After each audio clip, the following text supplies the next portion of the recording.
akademisi, tapi juga seorang yang betul-betul memiliki satu pemikiran jauh ke depan tentang pembangunan Indonesia. Kalau perlu tepat, beliau menjadi gubernur, dan lebih tepat lagi, bahwa beliau nanti akan jadi presiden. Saya pasti dukung Anies. Allahu Akbar. Komunitas yang ada di sini membentuk satu komunitas yang kami sebut dengan ANIS, Aliansi Nasional Indonesia Sejahtera, untuk mendeklarasikan diri mendukung penuh Bapak Anies Rashid Baswedan maju sebagai Presiden Republik Indonesia. Kami melihat Bapak Anies ini saat ini sudah unggul, dan harapan kami juga bahwasannya Bapak Anies banyak yang meminta dan meminang dari banyak berbagai partai. Alhamdulillah semuanya itu dilakukan oleh gerakan-gerakan dari teman-teman.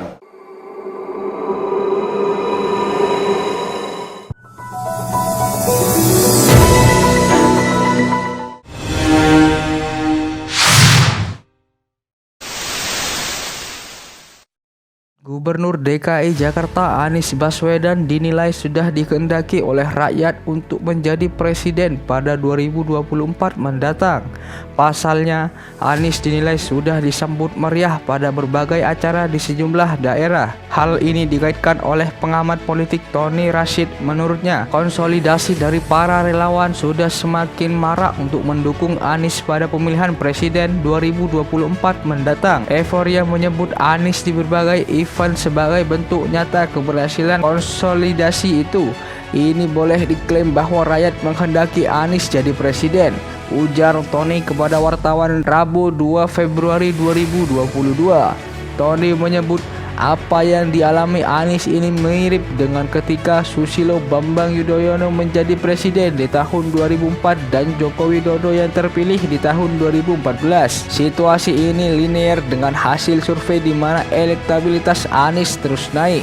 Tren politik nampaknya sedang berpihak ke Anies Baswedan, cucu AR Baswedan, salah satu pahlawan Indonesia itu, tuturnya. Tak hanya itu, sejumlah partai politik pun ikut menyambut sosok Anies. Ia mencontohkan seperti Partai Nasdem yang kerap memberi pesan dukungan terhadap Anies. Kondisi ini juga dibaca oleh partai politik dan para pemodal. Ia mencontohkan seperti Partai Nasdem yang selalu mengirim pesan dukungan dengan mantan Menteri Pendidikan itu. Anies juga belakangan ini sudah diundang untuk datang ke acara hari lahir PPP dan PAN.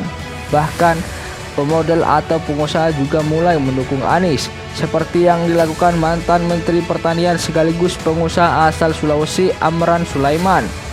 Boleh dibilang sebagai bukti adanya kesadaran bahwa Anies memang memiliki peluang besar untuk memimpin Indonesia 2024.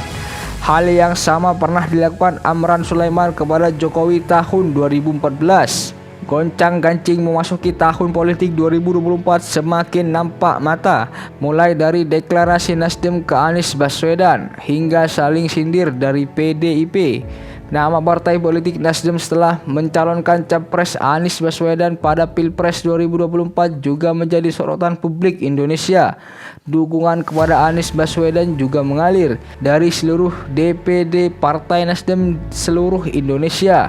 Dukungan tersebut kian menampakkan wajahnya di publik. Salah satunya Gulam Muhammad Saron adalah salah satu pengusaha perminyakan dan sarang walet asal Kalimantan Barat. Gulam Muhammad Saron sendiri memantapkan diri dan tekadnya bergabung bersama Partai Nasdem. Dia tertarik dengan visi politik tanpa mahar dalam membangun negeri yang diusung Nasdem. Seperti dilansir dari Jakarta Insider dari laman resmi Partai Nasdem. Pengusaha tajir itu menjelaskan selain tertarik kepada Nasdem karena visinya, dia juga tertarik karena Nasdem bersepakat mengusung Anies Baswedan sebagai calon presiden 2024. Anies itu rendah hati dan cerdas, orangnya tidak emosional. Indonesia butuh sosok Anies. Nasdem sudah tepat mengusung Anies Semoga Nasdem dan Anies menang di pemilu 2024, kata dia dalam keterangan tertulisnya Senin 12 Oktober 2022. Pria asal Sintang ini melihat adanya misi membangun dan menebar kebaikan lewat aksi sosial kemanusiaan yang dilakukan bersama relawan daerah. Saya merasa bangga bergabung dengan Nasdem yang saya lihat sejauh ini sangat banyak sekali membantu masyarakat yang membutuhkan, ungkapnya. Telah resmi menjadi bagian dari keluarga besar Nasdem, Gulam dipercayakan sebagai koordinator daerah kepengurusan Partai Nasdem Kalimantan Barat yang membawahi Sintang, Malawi, dan Kapuas Hulu. Dia juga berharap agar ke depan dapat memberikan kontribusi kepada masyarakat melalui Partai Nasdem dengan mencalonkan diri sebagai anggota DPR RI Dapil Kalimantan Barat II dari Partai Nasdem.